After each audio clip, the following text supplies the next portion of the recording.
Good day everyone. My name is Austin J. Darlo Collianto, a third year student taking Bachelor of Science in Mechanical Engineering at Biliran Province State University. So my topic for today is how to use and read steam table. So in order to use and read the steam table, we need to know these 6 term. First, saturation temperature. Second, the saturation pressure, the AF property A at saturated liquid state, the AG property A at saturated vapor state, and the AFG change in property A while changing phase from saturated liquid to saturated vapor, and lastly the dryness fraction. So saturation temperature. What is saturation temperature? Saturation temperature means the boiling point. So the saturation temperature is the temperature for a corresponding saturation pressure at which a liquid boils into its vapor phase. So when the liquid is taking evaporation, it means the temperature is at the boiling point, so that the liquid can be said to be saturated with thermal energy. Any condition of thermal energy result in phase transition. So for water, 100 degrees Celsius is the saturation temperature at 1 atm pressure. So in order to evaporize the water, you need to have the temperature at 100 degrees Celsius at 1 atm pressure atmosphere. Next, the saturation pressure. Pressure at which a given liquid, its vapor can coexist in equilibrium at given temperature. So we can find saturation pressure when that temperature is given in equilibrium. For water, 1 atm is the saturation pressure of temperature 100 degrees Celsius. So kung saturation pressure itong gipangita, kailangan sa water makakuan siya 1 atm o na 1 atm nga pressure nga naa po sa temperature og nga 100 degrees Celsius. So F is the saturated liquid, while G is the saturated vapor. So AF is a property A at saturated liquid state. So kung F gani siya, saturated liquid state na siya. Kung J gani, G at saturated vapor state, vapor state siya. Property A at saturated vapor state.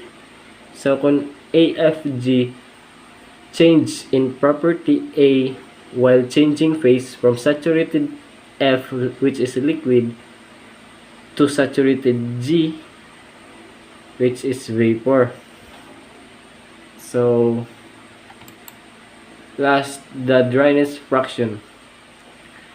So dryness fraction. What is dryness fraction, guys? So dryness fraction is defined as the ratio of the mass of vapor in mixture to total mass of mixture. So the ratio of the mass of vapor mixed to total mass of mixture. So dryness fraction is equals to the mass of vapor divided by the mass of liquid plus mass of vapor. So kung total mass of mixture gani, bali add na to ang mass of liquid sa mass of vapor, tapos gi-divide na to siya sa mass of vapor. Mo na siya dryness fraction. So we have the example of saturated steam tables. Saturated siya. What is a saturated steam table? A saturated steam table is stable and indispensable tool for any engineer working with steam. O pang mga din siya ang gamiton sa mga engineer kung ang trabaho na sa mga steam. It's typically used to determine saturated steam temperature from steam pressure, or the opposite, pressure formed from saturated steam temperature. In addition to pressure and temperature, these tables usually include other relative values such as specific enthalpy, H, and specific volume V. So, the data found in a saturated steam table always refer to steam at a particular saturation point, also known as the boiling point. This is the point where water or liquid and steam or gas can coexist at the same temperature and pressure, because H2O can be either liquid or gas at its saturation point. So two sets of data are required: data for saturated water, which is liquid, which is typically marked with an F in subscript, and data for saturated steam gas, which is typically marked using a G in subscript. So here are the example of pressure-based saturated steam table. So naata siya pressure, absolute pressure, which is PSI, and P ang iyang pinaka sa tawag na. Tapos natin temperature, which is Fahrenheit temperature.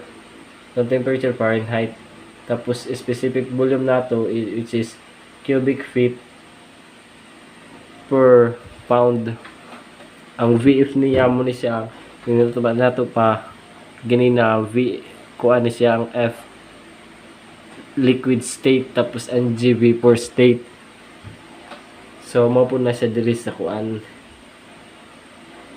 Kung ngarita sa FG, kung isago lang FG mo siya change sa vapor state, liquid state mixture into vapor state.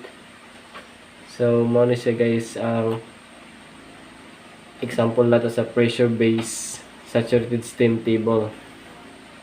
That's all, and thank you. Goodbye.